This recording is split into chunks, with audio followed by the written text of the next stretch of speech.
Subscribe करें और bell दबाएं ताकि कोई खबर रह न जाए।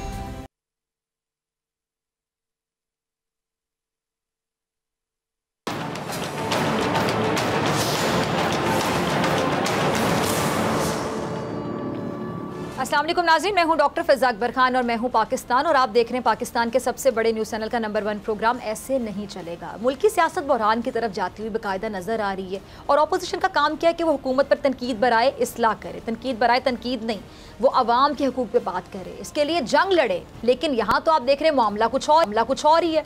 पाकिस्तान में अपोजिशन इदारों से मुहाज़राई करना चाहती है, उसको मुतनाज़ बनाना चाहती है। अच्छा, एहतसाब के इदारे पर तनकीद समझ आती है कि एहतसाब से बचने के लिए ऐसा किया जा रहा है, लेकिन मुल्क की सलामती के जिम्मेदार इदारों पर अलगार तो दुश्मन का एजेंडा होता है। पीडीएम की आदत ऐसा करके मुल्क की कौन सी खिदमत करी आज मैं पूछना चाहती हूँ।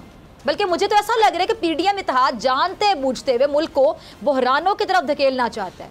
कहने को ये इत्तेहाद अवामी मसाइल की निशानदेही, उनके हल के लिए हुकूमत पर दबाव डालने के लिए बनाया गया था, कहने को, मेरे लफ्ज़ों पर गौर करें। लेकिन यहाँ अवाम की बात शायद सुनाई दी हो, लेकिन इस्टेब्लिशमेंट, हुकूमत और सेनेट में लगने वाली मंडी, उनकी बाज़ गश्त आपको ज़रूर सुनाई दे रही होगी। अवाम की बात शायद सुनाई दी गई हो, वैसे मुझे सुनाई नहीं दी गई। अब आपको याद होगा कि अभी 5 फरवरी को आज़ाद कश्मीर में नून लीग की नायब सदर मजलूम कश्मीरियों से यकजहती का इज़हार कर रही थी, लेकिन हकीकत में उनके पूरे खिताब में कश्मीरियों का जिक्र कम, जबकि इमरान खान पर तनकीद ज़्यादा थी। और मौके की मुनासबत को देखा जाए तो मुस्लिम लीग नून की नायब सदर को सिर्फ कश्मीर पे बात करनी चाहिए थी। ऐसा ही है ना, कश्मीरियों पर जुल्म के पहाड़ तोड़ने वाले भारतीय कसाई मोदी की बर्बरियत का जिक्र होना चाहिए था, खुलकर उस पर तनकीद होनी चाहिए थी उस तकरीर में, ताकि दुश्मन को पैगाम जाता, वाज़ेह पैगाम जाता, क्लियर पैगाम जाता। लेकिन अफसोस, सद अफसोस कि उनकी तकरीर में मोदी का जिक्र तक नहीं था। बिल्कुल उसी तरह जैसे नून लीग के कायद कुलभूषण का नाम लेने से कतराते थे, इसी तरह उनकी साहिबजादी, उनकी बेटी बाप के नक्शे कदम पे चल रही है और मोदी का नाम लेने से भी कतरा रही थी। उनकी तनकीद में, उनकी जो तकरीर थी उसमें अगर तनकीद किसी पर थी तो सिर्फ प्राइम मिनिस्टर पाकिस्तान की ज़ात पर थी। वैसे नून लीग तो इमरान खान साहब का नाम तक लेना पसंद नहीं करती, लेकिन उनकी हर तकरीर उनका नाम लिए बगैर मुकम्मल भी नहीं होती है, जबकि उनके बकौल उनका मुकाबला इमरान खान से है ही नहीं बल्कि उनके बड़ों से है। तो फिर सिर्फ बड़ों से बात क्यों नहीं करते, मेरा सवाल है। और नून लीग में से कुछ लोग खुफिया मुलाकातें कराते हैं और जब नून लीग की आला क़यादत से इस बारे में सवाल होता है तो जवाब में कहा जाता है कि वो ज़ाती नौयत की मुलाकात थी, इन मुलाकातों से पार्टी का कोई लेना देना नहीं था, यानी बहाने बनाए जाते हैं। अब अंदाज़ा कीजिए, एक तरफ वज़ीर आज़म इमरान खान साहब जो आर्मी चीफ से कौमी मसाइल के हवाले से मुलाकात करते हैं, तो बजाय इसके कि अपोजिशन इस बात की तारीफ़ करे कि कितनी देर बाद सही लेकिन बिल आखिर सिविल मिलिट्री ताल्लुकात बेहतर हुए हैं और सिविल मिलिट्री क़यादत मिलकर कौमी मसाइल को हल करने के लिए सर जोड़कर बैठे हुए हैं, उल्टा अपोजिशन इसको भी मुतनाज़ बनाने की पूरी कोशिश करती है। जबकि दूसरी जानिब यही अपोजिशन सिर्फ और सिर्फ हुकूमत को घर कैसे भेजना है, अपने ऊपर कायम मुकदमात का खात्मा कैसे करना है, सेनेट इलेक्शन में शो ऑफ हैंड्स को कैसे रोकना है, हुकूमत की हर आइनी तरमीम में रुकावट कैसे डालनी है, बस यही सब अपोजिशन के असाब पर हमेशा सवार है 24 घंटे। और जब अज़ाइम कुछ और हों, दिखावा आवाम के मसाइल का किया जा रहा, तो ऐसे में तहरीकें ज़ोर पकड़ने से पहले दम तोड़ने लगती हैं, जैसा कि इसकी ताज़ा मिसाल पीडीएम के इत्तेहाद की सूरत में देखी जा सकती है। अब अगर पीडीएम अवामी मसाइल को बुनियाद बनाकर हुकूमत का मुहासबा करती तो यकीन जानिए इनकी हुकूमत के खिलाफ तहरीक बहुत हद तक कामयाब रहती, लेकिन ऐसा नहीं हुआ। पीपल्स पार्टी ने पीडीएम के सरबराह और नून लीग की आला जो क़यादत है उसको समझाने की पूरी कोशिश की कि इस्टेब्लिशमेंट से टक्कर ना ली जाए, अवामी मसाइल पर एहतजाजी तहरीक चलाई जाए। लेकिन नून लीग अपने माजी के तल्ख तजुर्बात के बावजूद भी इस ख़तरनाक खेल से बाज नहीं आई। यहाँ ये कहना थोड़ा मुश्किल है कि रियासती इदारों के खिलाफ मुहिम जोई करने में पीडीएम के सरबराह ने नून लीग को आगे लगाया या फिर जेयूआई के सरबराह को मुस्लिम लीग नून ने अपने आगे लगाया हुआ है। दोनों जमातें पाक फ़ौज पर तनकीद करने में बाजी ले जाना चाहती हैं, डूब मरने का मुकाम है इनके लिए। जैसा कि इनको इस मनफी मुहिम चलाने के लिए या आवाम को गुमराह करने के लिए कोई अवार्ड से नवाज दिया जाएगा, वैसे कोई और इन्हें इनके इस कारनामे पर अवार्ड से नवाजे ना नवाजे, लेकिन भारतीय मीडिया जेयूआई के सरबराह को पाक फौज के खिलाफ बोलने पर खूब हीरो बनाकर पेश कर रहे हैं। इस पे बड़े खुश होंगे हीरो बनने पर, ये डूब मरने का मुकाम है, अचीवमेंट नहीं है आपकी कि भारत आपको हीरो बना के पेश कर रहा है, रिवायती हरीफ पाकिस्तान का डूब मरने का मुकाम है। जैसे कि मैंने शुरू में कहा नाजरीन के मुल्क की सियासत बहरानों की तरफ जा रही है और अपोजिशन कह लें कि बदकिस्मती से इसमें अपना भरपूर किरदार अदा कर रही है। जेयूआई के सरबराह पाक फौज एस्टेब्लिशमेंट से लड़ने का ऐलान बहुत पहले ही कर चुके थे और वो हैदे में भी वतन की हिफाजत के लिए जान के नजराने पेश करने वाले इदारे की तस्दीक करने से बाज नहीं आए थे। आपको याद होगा, याद करवाने के लिए क्लिप होगा हमारे पास, टीम ज़रा चलाइएगा मौलाना फजलुर रहमान साहब का। जी तो सुना आपने कि क्या कह रहे हैं ये कि मौजूदा सियासी निज़ाम यरगमाल बन गया, गैर जमहूरी ताकतें जमहूरियत का गला दबा रही हैं। गर्ज के PDM के रहनुमा ने एक बार फिर पाक फ़ौज पर सियासत में मुदाखलत का बाकायदा इल्ज़ाम लगा दिया। अब मेरा इनसे सवाल है कि आपके बकौल ये जो जमहूरी निज़ाम है कई दहाइयों से कठपुतली बना हुआ है, तो उस वक्त आपने इसके खिलाफ आवाज़ बुलंद क्यों नहीं की थी? जब आपको 2018 के आम इंतखाबात में शिकस्त का सामना करना पड़ा, उसके बाद आपको जमहूरियत याद आ गई, जमहूरियत का खून होना याद आ गया, इस्टेब्लिशमेंट के खिलाफ आप लोगों का जो खून है वो बाकायदा जोश मारने लगा। क्यों ये सब 2018 के बाद क्यों? इसके बावजूद अपोजिशन जिनको असम्बलियाँ जारी लगती हैं और इन्हीं जाली असम्बलियों से इस्तीफ़े भी नहीं देते हैं, बल्कि इसी जाली ऐवान में सेनेट इलेक्शन लड़ने के लिए ये तैयार हो गए। समझ आती है आपको इन लोगों की? कहते क्या हैं, करते क्या हैं। और PDM के सरबरा के रिश्तेदार आज असम्बलीज में हैं, तो क्या उनके लिए असम्बली हलाल है? यानी जिस कोने में वो बैठते हैं वो कोना हलाल है, बाकी सब हराम है? या फिर हम इस तरह समझ लें और बाकियों के लिए सारी बातें हराम है? अगर आज आपको मिनिस्टर इनक्लेव में एंटर कर दिया जाए, वो कहते हैं ना एंट्री मिल जाए मौलाना साहब मिनिस्टर इनक्लेव में, तो शायद आज इस्टेब्लिशमेंट और पाक फ़ौज पर इल्ज़ामात की बारिश करते आप नज़र ना आते। और जिसको आप हराम कहते हैं वो आपको हलाल तरीन लगता, परफेक्ट लगता, आइडियल लगता, क्योंकि वहाँ पे आप होते। सबको ये बात समझ आती है आपकी। अब तो बच्चा समझ गया मौलाना साहब कहते क्या है, सोचते क्या, करते क्या और क्यों, क्या चाहते हैं मौलाना साहब। बच्चे से पूछ लें, आपको बता देगा। आप कह रहे हैं कि पाक फ़ौज कौम से माफ़ी मांगे क्योंकि इसने सियासत में मुदाखलत करके बहुत ज़्यादा गलतियाँ की हैं। पाक फ़ौज किस बात की माफ़ी मांगे भाई? क्यों? ये क्या मुतालिबा आपका? पाक फ़ौज मुल्क से दहशतगर्दी ख़त्म करे तो बजाय इसके कि उसको अपनी आंखों पर बिठाया जाए वो आपसे माफ़ी मांगे। ये किस किस्म के मुतालिबात करते हैं आप लोग? पाक फ़ौज हुकूमत के शाना बशाना खड़े होकर अवामी मसाइल को भी सुलझाने की कोशिश करे तो इस बात पर वो माफ़ी मांगे आपसे। सियासतदान करप्शन की गंगा से हाथ धोएं, उस गंगा में हाथ धोएं, सेनेट इलेक्शन में उम्मीदवारों की मंडियां लगाएं, खरीदो फरोख्त का सिलसिला जारी, को कौन कौन फोर सेल है। फौज को खुद अपने मुफाद के लिए सियासत में घसीटे, मुल्क को माशी बहरान में डाल दें, मुल्क पर FATF की ब्लैक लिस्ट में शामिल करने की तलवार लटक रही हो, तो ऐसे में इन सियासतदानों के सारे कसूर माफ़ कर दिए जाएं, लेकिन इनसे माफ़ी ज़रूर मांगी जाए। पाक फ़ौज जिसकी मुल्क के लिए इतनी खिदमात है कि जिनका जिक्र करना अगर मैं शुरू करूं तो ये प्रोग्राम कम पड़ जाएगा, 1 घंटे का प्रोग्राम कम पड़ जाएगा, लेकिन उन्हें माफ़ी ज़रूर मांगनी चाहिए क्योंकि अपोजिशन अपनी कोताहियों और गलतियों की वजह से इलेक्शन हारी है। लेकिन ये तस्लीम करने की बजाय अपनी हार का सारा मलबा इदारों पर डाल रही है। पाक फ़ौज से माफ़ी मंगवाने से पहले सियासतदान अपने गिरेबानों में झांकें और देखें कि रुछांगा मांगा की सियासत कौन कौन करता रहा। बीबी शहीद की हुकूमत गिराने और उन्हें इंतखाबात में शिकस्त देने के लिए पानी की तरह पैसा कौन बहाता रहा। अपोजिशन पाक फ़ौज को मुतनाज़ बनाना चाहती है और इसी वजह से पाक फ़ौज में भी बेचैनी की लहर है और यही वजह है कि पाक फ़ौज के तर्जुमान को अपनी पोजीशन बाकायदा वाज़े करनी। DG ISPR का क्लिप होगा, टीम ज़रा चलाइएगा। अच्छा, जब मुल्क तोड़ने की बातें की जाएँ, जब बलोचिस्तान को अलग सूबा बनाने की बात की जाए, जब भारत की ज़बान बोली जाए, जब डॉन लीग्स जैसी साजिश पाक फ़ौज के खिलाफ की जाए, जब नून लीग के कायद सरेआम ये बयान दें कि मुंबई हमले पाकिस्तान ने करवाए थे, तो ऐसे में जब ये सब कुछ हो तो फिर ऐसे में पाक फ़ौज अपना मौक़िफ़ क्यों नहीं देगी? और ऐसे में पाक फ़ौज से ये उम्मीद रखी जाए कि वो खामोश रहें, वो सब कुछ बर्दाश्त करती रहे। जहाँ मुल्क का नुकसान हो रहा हो वहाँ पाक फ़ौज खामोश नहीं रह सकती। लेकिन हमने देखा कि डॉन लीग्स में उस वक्त की हुकूमत का कसूर सामने आने के बावजूद भी पाक फ़ौज ने कौमी मफाद को तरजीह दी। उस वक्त भी पाक फ़ौज ने ये नहीं चाहा कि जमहूरियत में कोई रुकावट पैदा हो, वरना सियासतदानों ने तो भरपूर कोशिश की कि जमहूरियत को पटरी से उतारा जाए। और अब भी PDM जानबूझकर ऐसे इक़दाम करना चाहती है जिससे जमहूरियत को नुकसान पहुँचे। लेकिन पाक फ़ौज अपनी ज़िम्मेदारियों से ना सिर्फ बाखूबी आगाह है बल्कि वो अपनी ज़िम्मेदारियों को अच्छे से अदा करना जानती है। आज अपोजिशन कहती है कि उन्हें सियासत ना सिखाई जाए। इसी तरह इनसे मेरी भी अर्ज़ है कि आप लोग भी पाक फ़ौज को ये ना बताएं कि उनका काम सरहदों की हिफाजत करना है। आज सरहदों पर पाक फ़ौज का पहरा है तो आप लोग सुकून से हर जगह जलसे कर लेते हैं। सख्त सिक्योरिटी थ्रेट्स के बावजूद पाक फ़ौज अब तक अमन व अमान को बरकरार रखे हुए है। आप में से बहुत से सियासतदान दहशतगर्दों की हिट लिस्ट पर, आपको पता है बात, लेकिन जाने पाक फ़ौज के होते हुए महफूज हैं आपकी। तो ऐसे में पाक फ़ौज पर इल्ज़ाम तराशियाँ करना, उनको उनका काम बताना आप लोगों को ज़ेब देते हैं? बिल्कुल भी नहीं देता, कम ज़र्फ़ी की इंतहा है ये। अच्छा, सेनेट इलेक्शन में उम्मीदवारों की नाज़रीन मंडियाँ लगने की खबरें बहुत गर्म हैं। सेनेट इंतखाबात के तरीक़ाकार पर हुकूमत और अपोजिशन में बाकायदा एक मैदान जंग लगा हुआ है। अपोजिशन हुकूमत की सेनेट इंतखाबात में शो ऑफ हैंड्स की जो तजवीज़ है उसकी सख्त तरीन मुखालफत कर रही है। प्राइम मिनिस्टर साहब ने इस हवाले से इजहार ख्याल भी किया है। ज़रा देखिएगा क्या कहना था इमरान खान साहब का। जी, तो आपने सुना खान साहब को, सेनेट इंतखाबात को शफाफ बनाने के लिए हुकूमत सर तोड़ कोशिशें कर रही है, लेकिन अपोजिशन ने तो जैसे समझने की इस बात की कसम खा रखी है कि हुकूमत जो भी कहे उसके उलट ही चलना है। अब ये अपोजिशन थी ना जो सेनेट इंतखाबात में धांधली का बाकायदा रोना रोती थी और शो ऑफ हैंड्स का मुतालबा करती थी। और एहसन इकबाल साहब ने भी शो ऑफ हैंड्स का मुतालबा किया था, आपको याद होगा, और क्या कहा था कि धांधली और उम्मीदवारों की खरीदो फरोख्त का सिलसिला बंद हो जाना चाहिए।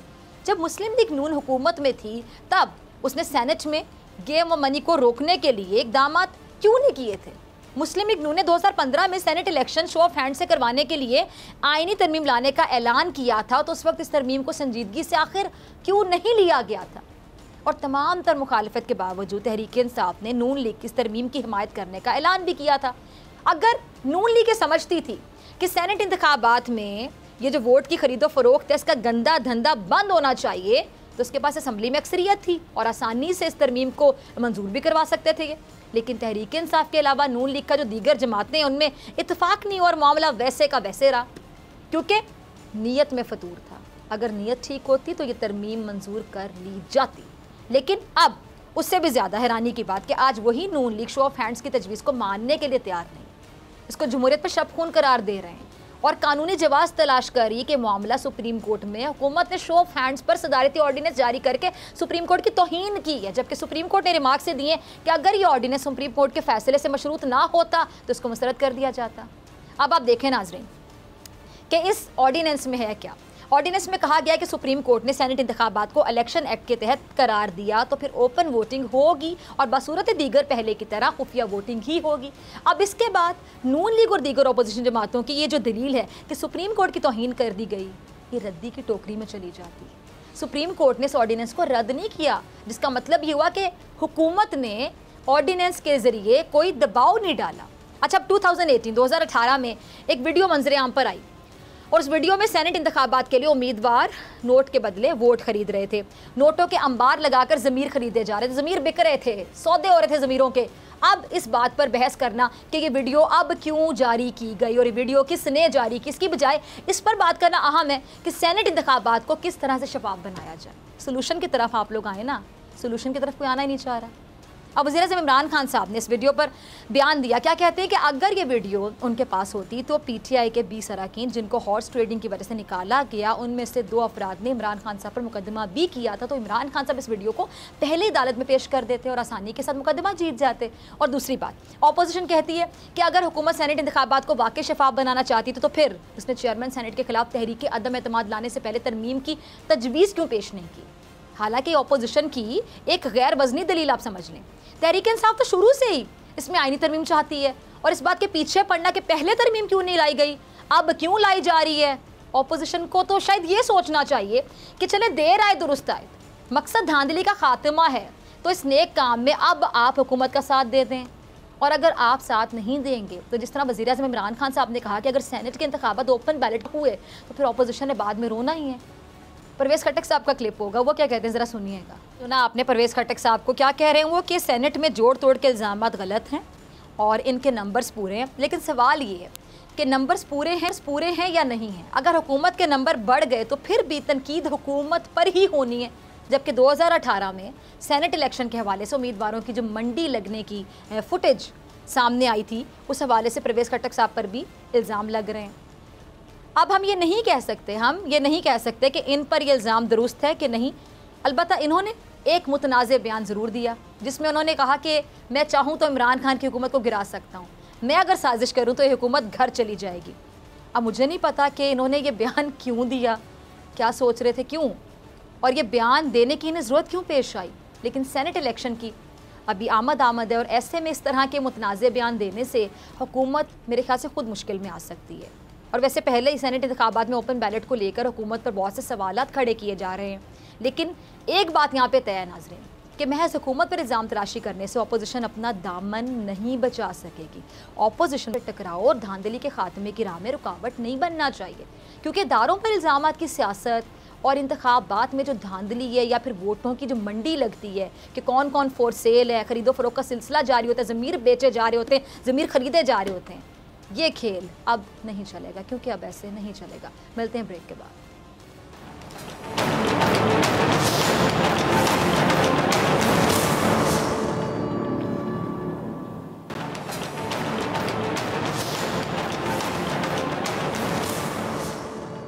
वेलकम बैक नाज़रीन। वफाकी दारुल हुकूमत मुसलसल तीसरे रोज़ भी बदनज़मी का शिकार है। इस्लामाबाद हाई कोर्ट में वकला के जो पुरतशद्दुद मुज़ाहिरे हैं उसका शोर अभी तक ख़त्म नहीं हो सका कि पाकिस्तान सेक्रेटेरिएट मुलाजमीन ने तनख्वाहों में इजाफे के लिए धरना दे दिए। आज अहम वजारतों का मरकज़ पाकिस्तान सेक्रेटेरिएट सरकारी मुलाजमीन और पुलिस के दरमियान झड़पों के बायस मैदान जंग बन गया। जो मुश्तिल मुजाहिरीन है उनकी जानिब से पुलिस पर पथराव किया गया और पुलिस ने मुजाहिरीन को मुंतशिर करने के लिए आंसू गैस की शेलिंग की और यूनियन रहनुमा रहमान बाजवा समेत 27 अफराद को गिरफ्तार भी कर लिया। अच्छा, पुलिस ने रेड जोन जाने वाली तमाम सड़कों को बंद कर दी है और इस्लामाबाद के तमाम दाखिली रास्तों पर सिक्योरिटी एहलकार तैनात कर दिए।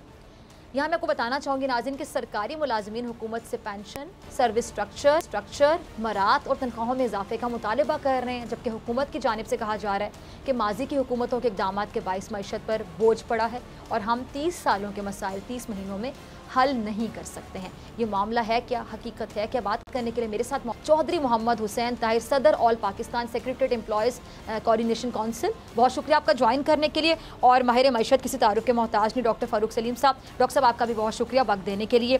पहले मैं चौधरी साहब आपकी तरफ आना चाहूँगी, आपसे जानना चाहूँगी कि आप लोगों के मुतालबात पर जो हुकूमती वुज़रा हैं उन्होंने आप लोगों से रब्ता किया है, क्योंकि वज़ीर-ए-आज़म साहब ने तो तनख्वाहों के मसले को फौरी हल करने की हिदायत दी है।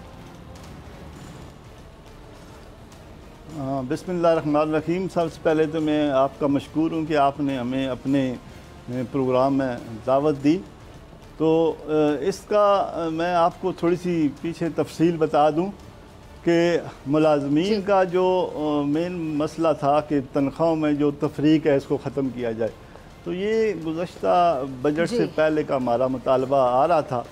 तो हुकूमत ने उसमें पिछले बजट में हमारी तनख्वाहें तो नहीं बढ़ाई, लेकिन हमें कहा गया कि हमने एक पे एंड पेंशन कमीशन तश्कील दिया है, वो आपकी सारे जितने डिपार्टमेंट हैं इनकी जो तनख्वाहें अलाउंसेज हैं इन पे सारे वो डाटा इकट्ठा करेगा और उसमें जो तफरीक होगी हम उसको ख़त्म करेंगे।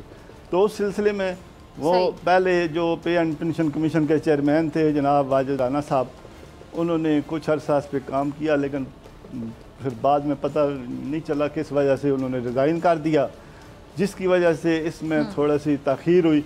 उसके बाद हुकूमत ने दोबारा नरगस सेठी साहिबा को पे एंड पेंशन कमीशन का चेयरमैन बनाया। तो फिर उन्होंने कहा कि हम इस पे बहुत जल्द एक इंटरिम रिपोर्ट तैयार करके तो 1 जनवरी 2021 से मुलाजमीन को कुछ अबूरी रिलीफ देंगे। तो हम चाहते थे कि 1 जनवरी से हमें कुछ न कुछ हुकूमत देती। तो उस सिलसिले में जब हमारा एहतजाज बढ़ा, हमारे जो कोर कमेटी के सरबराह रहमान बाजवा साहब और उनके साथी, उन्होंने 3 वज़रा से मुज़ाकरात किए, जिसमें परवेज़ खटक साहब थे, शेख रशीद साहब थे और उसके बाद अली मोहम्मद खान। तो उन्होंने कहा कि हम आपके सारे जो मुतालबात हैं इंशाल्लाह पूरे करेंगे, आइंदा बजट में होंगे, लेकिन फ़िलहाल फौरी तौर पे हम आपको 40% जो है ना अबूरी रिलीफ देना चाहते हैं अभी। तो ये इजाफ़ा उन्होंने कहा था कि हम 1 से 22 ग्रेड को देंगे। तो फिर दूसरे दिन कैबिनेट मीटिंग थी कल। उसके बाद जब मीटिंग के बाद फिर शेख रशीद साहब और परवेज़ खटक साहब आए, उन्होंने हमारी टीम को बुलाया मुज़ाकरात के लिए। तो वहाँ पे उन्होंने कहा कि हमने जो आज डिसाइड किया है इसमें हमने 24% तनख्वाहों में इजाफ़ा जो है ना उसकी मंजूरी दी है, और उसमें ये है कि ये जो इजाफ़ा होगा ये सिर्फ ग्रेड 1 से 16 के मुलाजमीन को दिया जाए। उसके बाद जो हमारा ये डेडलॉक शुरू हुआ, हमारा मुतालबा था कि ये जो इजाफ़ा है ये ग्रेड 1 से 22 तक दिया जाए और उसके साथ इसमें जो हमारे सूबाई मुलाजमीन हैं उनको भी शामिल किया जाए। अब हुकूमत का मौक़िफ़ ये था कि 18वीं तरमीम के बाद क्योंकि सूबाई मामलात वो सूबे ख़ुद मुख्तार हैं, तो हम उनको ये कैसे उनका इजाफ़ा यहाँ से कर सकते हैं। तो हमारा मुतालबा ये था कि आप ऐसा करें कि उनको डायरेक्शन दें कि वो भी जिस तरह हम मरकज़ में कर रहे हैं इसी तरह अपने सूबों में अपने मुलाजमीन को रिलीफ दें। तो इसकी वजह से अभी तक इस मुतालबे पे हुकूमत जो है ना नहीं आई, जिस वजह से ये अभी एहतजाज का सिलसिला शुरू हुआ। तो मैं समझता हूँ कि अब भी हुकूमत से मैं मुतालबा करता हूँ कि बजाय इसके कि हमारे मुलाजमीन को गिरफ़्तार किया जाए या उनके ऊपर आंसू गैस फेंका जाए, ये एक आप देख लें कि आज पूरा दिन 69 मुलाजमीन पर कितना आंसू गैस फेंका गया, कितने लोग ज़ख्मी हुए और कितनी गिरफ़्तारियाँ हुई। हम चाहते हैं कि हुकूमत बैठ के मुज़ाकरात के ज़रिए ये मसला हल करे। हम हुकूमत का हिस्सा हैं और हुकूमत के साथ चलना चाहते हैं। हमारा जो जायज़ मुतालबा है वो पूरा किया जाए, हमारी जो तनख्वाहें हैं फिर उनका नोटिफिकेशन जारी किया जाए। ठीक है जी। डॉक्टर साहब, आपने सुना इन्हें भी चौधरी साहब को, और आप इस पूरे मामले को कैसे देखते हैं? और साथ ही कि हुकूमत को 2.5 साल हो गए मगर महंगाई का जेन है कि काबू में नहीं आ रहा है, और अब इस मामले में भी आप देख लें कि हुकूमत का मौक़िफ़ हर बात में यही आता है कि जी पहले वाली जो हुकूमतें थीं वो मसाइल इतने पैदा करके चले गए, तो हम 2 साल में क्या करें, हम 2.5 साल में क्या करें, हम इतने अरसे में क्या करें। डॉक्टर साहब, अगर हम ऑनेस्टली बात करें, हक़ाइक़ पे मबनी बात करें, तो 5 साल भी गुजर जाएंगे, अगले 2.5 साल भी गुजर जाएंगे, तो ये हुकूमत यही कहती रह जाएगी कि पूरा टेन्योर ही हमें सब चीज़ें सही करने में लग गया, और वो सही तो अभी होना शुरू हुई थी तो हमारा टेन्योर खत्म हो गया। जहाँ तक मैं इन मुलाजिमीन की जो डिमांड्स हैं, जो मुतालबात हैं, वो समझ पाया हूँ। एक तो बड़ा वाजिब सा मुतालबा इनका एक तफरीक है। एक ही हुकूमती डिपार्टमेंट में कोई काम करता है, दूसरे डिपार्टमेंट की सैलरी है उससे कहीं ज़्यादा हो सकती है। जैसे CSS को जो ग्रेड 17 में है तकरीबन 45,000 रुपये की तनख्वाह मिलती है, लेकिन सुप्रीम कोर्ट में एक ड्राइवर जो है वो भी 70,000 रुपये तक कमा लेता है। तो ये एक तो तफरीक है। डिफरेंट डिपार्टमेंट में FIA की सैलरी बहुत हाई हैं, BISP में सैलरी बाकियों के मुकाबले में बहुत हाई हैं। एक तो वो कह रहे थे कि तफरीक को किस तरह कम किया जाए, ख़त्म किया जाए, और दूसरा वाकई में तनख्वाहें बहुत कम हैं। जो मैंने सुना औसतन आज कह रहे थे कि बहुत सारे जो हुकूमती मुलाजमीन हैं उनकी तनख्वाह 23,000 रुपये तक माहाना उनको मिलती है। अब वो 23,000 रुपये में जो 3 हक़ाइक़ अगर आप सामने देखें रखे पिछले 2 सालों में, आटा जो है वो 35 रुपये किलो से पहुंच गया 70 रुपये किलो, चीनी जो है वो 55 रुपये से पहुंच गई ये 100 रुपये किलो, और बिजली का एक यूनिट जो है वो तकरीबन 11-12 रुपये से पहुंच गया 20-25 रुपये में एक यूनिट। अब अगर आप 4 लोग रह रहे हैं आपकी फैमिली के अंदर, आपने 3 से 4 हज़ार रुपये का आटा ख़रीदना है, 1,000 रुपये की चीनी ख़रीदनी है, 5-6 हज़ार रुपये का बाकी किचन का आइटम लेना है, 6 से 7 हज़ार रुपये आपका बिजली और गैस का बिल आ जाएगा, फिर आपको किराया देना है, तो आपकी तनख्वाह तो यहाँ पे ख़त्म हो जाती है। अभी बच्चों की स्कूल की फीस रह जाती है, बच्चों के यूनिट रह जाते हैं, खुदा ना करे कोई अस्पताल का खर्चा आ जाता है, उसके लिए आपके पास पैसे नहीं बचते हैं। तो जो महंगाई आई है पिछले 2-2.5 सालों में, उसका ये नतीजा, ये पहली आपको गैर सियासी आवाज़, एक पाकिस्तानियों की मजमूई आवाज़ आपको सुनाई दे रही है जो प्राइमरीली नॉन सियासी है, इसमें कोई सियासी जमात नहीं है। तो ये 3,70,000 सरकारी मुलाजमीन हैं, ये कह रहे हैं कि खुदाया हमारा गुजारा नहीं हो पाता, अब महंगाई बहुत ज़्यादा हो गई। ठीक है जी, ठीक। अच्छा साहब, आपकी तो दोबारा आना चाहूँगी। ये जो वफाकी वज़रा का कहना है कि आप लोगों के 95% मुतालबात मान लिए गए हैं, सिर्फ 5% रह गए हैं, तो जब आपके 95% मुतालबात मान लिए गए हैं बकौल उनके, और 5% रहने पर फिर इतना हंगामा तो बनता ही नहीं है, क्या कहेंगे आप? सही कह रहे हैं वो? जी, मैं ये वाज़ह कर दूं कि हमारा तो एक ही बड़ा मुतालबा था कि तनख्वाहों में तफरीक ख़त्म की जाए। अब वो तो ख़त्म नहीं किया गया, ना तफरीक ख़त्म हुई, उसके लिए तो पे एंड पेंशन कमीशन, तो 95% कौन से जो मान लिए गए? नहीं, आपके 95% मुतालबात कौन से जो मान लिए गए उनके बकौल? वो जो है उसमें हमें फ़िलहाल उन्होंने कहा कि अभी क्योंकि महंगाई आपने देखा आसमानों से बातें कर रही है, मुलाजमीन महंगाई में पिसते जा रहे हैं, तो हुकूमत चाहती है कि हमारा एहतजाज भी थोड़ा कम हो और इनको फ़िलहाल आर्जी रिलीफ दिया जाए, वो भी ये जो बजट तक। तो उस आर्जी रिलीफ के लिए उन्होंने ये जो मुशावरत की है, उसके बाद ये 24% का फ़ैसला हुआ। तो हम कहते हैं कि अगर यही देना है जून तक हमें, तो ये 1 से 22 ग्रेड तक दें और सूबों को भी दें। सूबे के मुलाजमीन भी हमारे साथ हैं, हमारे भाई हैं, या सूबाई हुकूमतें भी इसी हुकूमत की हैं, उनको ये कह तो सकते हैं। ये हमारा मुतालबा है, उसमें और तो ऐसी कोई बात ही नहीं। जी जी जी, ठीक है। अच्छा डॉक्टर साहब, आपकी तरफ आना चाहूँगी। हुकूमत से मईशत के हवाले से जब भी सवाल किया जाता है तो कहते हैं कि जी माजी की हुकूमतों के बायस मईशत पर बोझ पड़ा है, हम 30 सालों के मसाइल 30 महीनों में हल नहीं कर सकते हैं।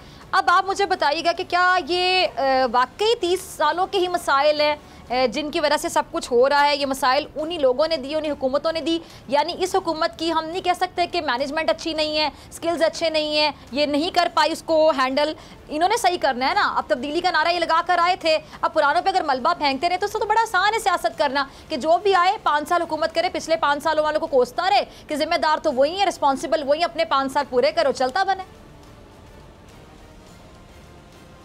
देखिए, हुकूमत का एक जो कहना है वो वाजिब है कि PMLN बड़ा बोझ डाल के गई थी, लेकिन अब 2.5 साल गुजर गए हैं। ये उनका कहना, उनका ये नैरेटिव जो है, ये पहले 3 महीने, पहले 6 महीने, पहले 1 साल लगा लीजिए, वाजिब बनता है कि बड़ा बोझ डाल के। अब 2.5 साल के बाद ऐसा अवाम जो है, आई थिंक वो they would not bye such a narrative. वो ऐसे डॉक्टर साहब, सॉरी मैं आपकी बात काट रही हूँ, मेरे ज़हन में एक पॉइंट आया, सॉरी मैं आपकी बात काट रही हूँ। डॉक्टर साहब, ये जो इस तरह की बात अब ये करते हैं, ऐसा मौक़िफ़ आता है कि जी पुराने वाले कर गए, 2.5 साल बाद जिस आप कह रहे हैं कि अब नहीं कहना चाहिए, इससे ये हुकूमत अपने आप को कितना कमज़ोर करती है? यानी अगले इलेक्शन में अवाम इन पे कैसे एतबार करेगी अगर हम सिर्फ इसी पॉइंट को उठा लें?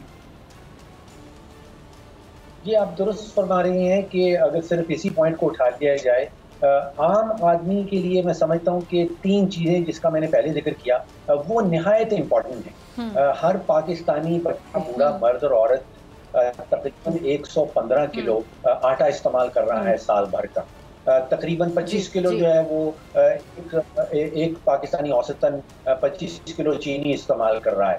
अब हर घर में, किसी भी घर में आप चले जाएं, 300 से 400-500 यूनिट बिजली के इस्तेमाल हो ही रहे हैं। इन तीनों चीज़ों में इतना ज़्यादा इजाफा आ गया है कि अब ये पहली दफ़ा देखिए, ये गैर सियासी प्रोटेस्ट थी आज मुकम्मल तौर पे। अब सियासी जमातें इसको ज्वाइन ज़रूर कर रही हैं, इससे फ़ायदा उठाने की कोशिश करेंगी, लेकिन अभी तक ये गैर सियासी आवाज़ आई है कि हुकूमत की पॉलिसीज़ जो हैं वो सही सिमत में नहीं जा रही। अच्छा, एक इनकी डिमांड जो है जिससे मैं एग्री नहीं करता, वो ये कह रहे हैं कि हमारी जो तनख्वाहें हैं वो बढ़ा दी जाएं, जो तफरीक है वो ख़त्म कर दी जाए। देखिए, ये तनख्वाहें बढ़ाने से ये मसला हल होने नहीं है, क्योंकि जिस रफ्तार से महंगाई बढ़ रही है, ये 6 महीने के बाद दोबारा से इनको यहाँ पे आना पड़ेगा। तो इसका जो सही तरीका है सॉल्व करने का, वो एक्चुअली है कि हुकूमत महंगाई को कंट्रोल करे। ये तनख्वाहें बढ़ाने से ये मसले हल नहीं होने वाले, अगर इस रफ्तार से महंगाई आगे बढ़ती चली जाए। तो यहाँ पे हुकूमत को चाहिए कि जो महंगाई उसकी वजह से आ रही है, हुकूमत की वजह से आ रही है, मसलन आप बिजली का बिल बढ़ाते हैं, बढ़ाती हैं, पेट्रोल बढ़ाते हैं, तो बाकी बड़ी आप अच्छी बात कर रहे हैं डॉक्टर साहब, बिल्कुल। हाँ, कि महंगाई को क्यों ना कंट्रोल कर लिया जाए। ठीक है, अच्छा ठीक है। अच्छा, मैं आपका लास्ट कमेंट चाहूंगी चौधरी साहब, फिर मुझे आप दोनों का शुक्रिया अदा करना। लास्ट में कुछ कहना चाहें? हाँ, मैं सबसे पहले तो एक बार फिर आपका मशकूर हूँ कि आपने मुलाज़मीन के मसाइल के लिए हमें दावत दी है। मैं ये चाहता हूँ कि आपके चैनल की वसाहत से आप शुक्रिया बिल्कुल अदा करना करें, हमारा फ़र्ज़ है, हमारा तो चैनल ही बोल है ना, हम तो आवाज़ उठाएंगे, ये हमारा फ़र्ज़ है। आपके इस चैनल की वसाहत से आला हुकाम तक अपनी आवाज़ पहुँचाना चाहता हूँ। मैं वज़ीर-ए-आज़म पाकिस्तान से ये मुतालबा करता हूँ कि वो इस जो आजकल सूरत हाल चल रही है, जो हमारे मुलाज़मीन पे जो जुल्म ज़्यादती हो रहा है, उसका नोटिस लें जी, और फिर हमें मुज़ाकरात की टेबल पर बैठाएं और हमारे मसले हल करें। इसी पे ठीक है जी, ठीक है जी, बहुत शुक्रिया दोनों मेहमानों का, चौधरी साहब आपका भी, डॉक्टर आपका भी। नाज़रीन, आपसे मुलाकात होगी ब्रेक के बाद, और ब्रेक के बाद मेरे साथ मौजूद होंगे सदीक जान अपनी बड़ी खबर के साथ।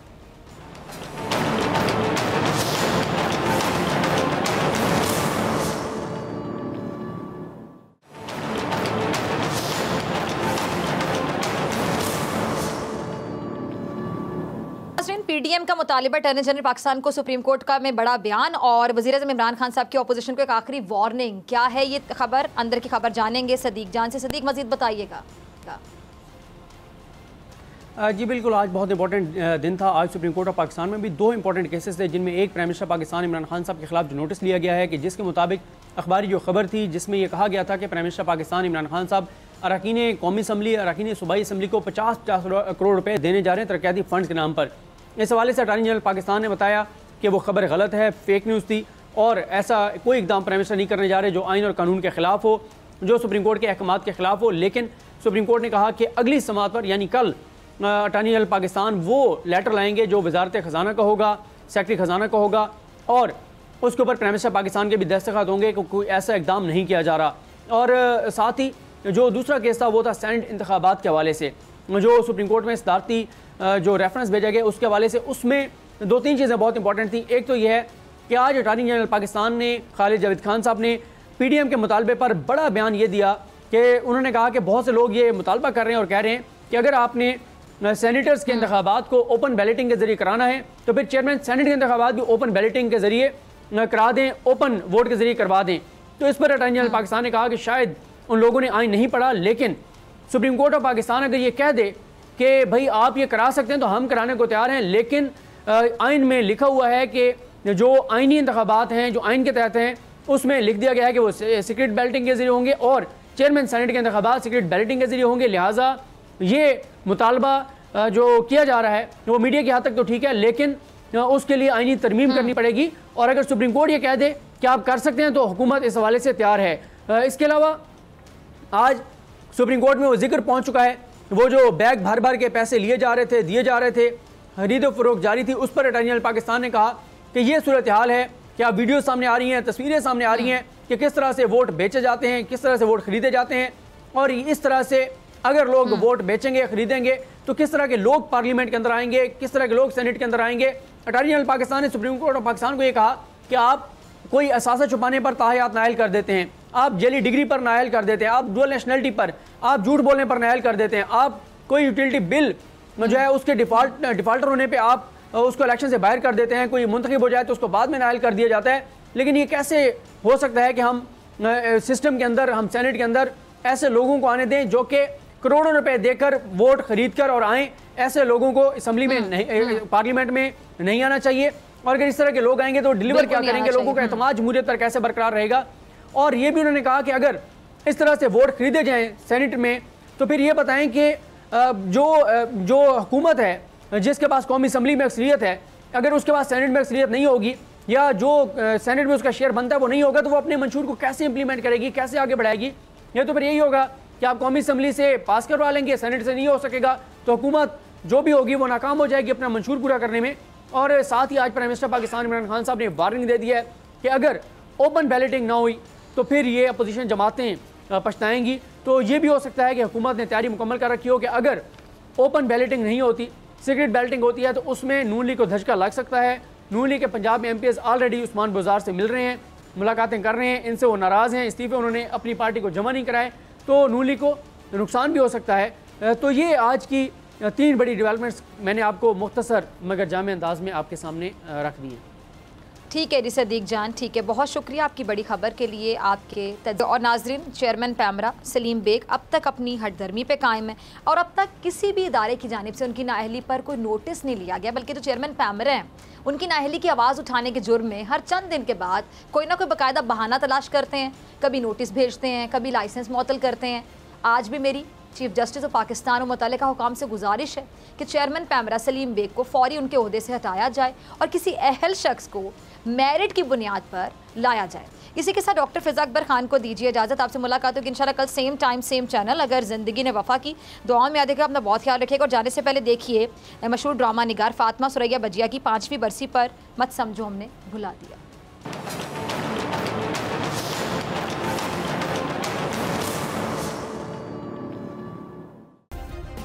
सब्सक्राइब करें और बेल दबाएं ताकि कोई खबर रह न जाए।